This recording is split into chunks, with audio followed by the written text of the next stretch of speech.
ఆదికాండము 20వ అధ్యాయము.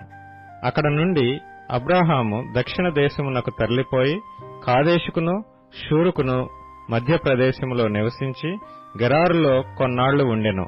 అప్పుడు అబ్రాహాము తన భార్య అయిన శారాను గూర్చి, ఈమె నా చెల్లెలని చెప్పెను. గనుక గెరారు రాజైన అబీమెలెకు శారాను పిలిపించి తన ఇంట చేర్చుకొనెను. అయినను రాత్రివేళ దేవుడు స్వప్నమందు అబీమెలెకు నొద్దకు వచ్చి, నీవు నీ ఇంట చేర్చుకొనిన స్త్రీ ఒక పురుషునికి భార్య కనుక ఆమె నిమిత్తము నీవు చచ్చినవాడవు సుమా అని చెప్పెను. అయితే అబీమెలెకు ఆమెతో పోలేదు గనుక అతడు, ప్రభువా, ఇట్టి నీతిగల జనమును హతము చేయుదువా? ఈమె నా చెల్లెలని అతడు నాతో చెప్పలేదా? మరియు ఆమె కూడా అతడు నా అన్న అనెను. నేను చేతులతో ఏ దోషము చేయక యథార్థ హృదయంతో ఈ పని చేసితినెను. అందుకు దేవుడు, అవును, యథార్థ హృదయముతో దీని చేసితివని నేనెరుగుదును. మరియు నీవు నాకు విరోధముగా పాపము చేయకుండా నేను నిన్ను అడ్డగించితిని. అందుకే నేను నిన్ను ఆమెను ముట్టనీయలేదు.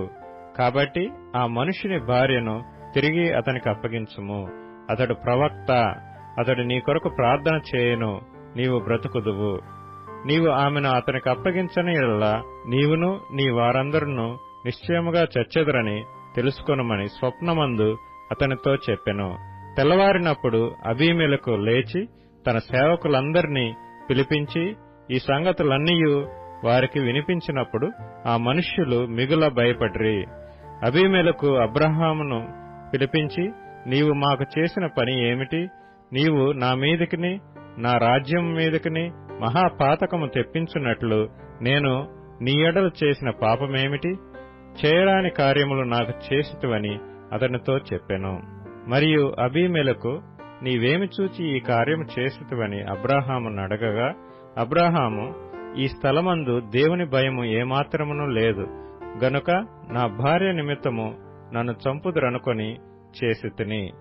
అంతేకాక ఆమె నా చెల్లెలను మాట నిజమే. ఆమె నా తండ్రి కుమార్తె గాని నా తల్లి కుమార్తె కాదు. ఆమె నాకు భార్య అయినది.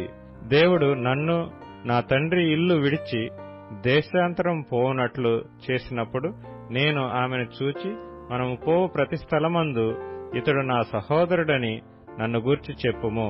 నీవు నాకు చేయవలసిన ఉపకారమిదే అని చెప్పితినెను. అబీమెలెకు గొర్రెలను గొడ్లను దాసదాసీ జనులను రప్పించి అబ్రహాముకిచ్చి అతని భార్య అయిన శారాను అతనికి తిరిగి అప్పగించెను. అప్పుడు అబీమెలెకు, ఇదిగో నా దేశము నీ ఎదుటనున్నది, నీకిష్టమైన స్థలమందు కాపురముండుమనెను. మరియు అతడు శారాతో, ఇదిగో నీ అన్నకు నేను 1000 రూపాయలు ఇచ్చియున్నాను. ఇది నీ యొద్దనున్న వారందరి దృష్టికి ప్రాయశ్చిత్తముగా నుండుటకై ఇది నీ పక్షముగా ఇచ్చియున్నాను. ఈ విషయమంతటిలో నీకు న్యాయము తీరిపోయినదనెను. అబ్రాహాము దేవుని ప్రార్థించగా దేవుడు అబీమెలెకును అతని భార్యను అతని దాసీలను బాగుచేసెను. వారు పిల్లలు కనిరి. ఏలయనగా అబ్రాహాము భార్య అయిన శారాను బట్టి దేవుడు అబీమెలెకు ఇంటిలో ప్రతి గర్భమును మూసియుండెను.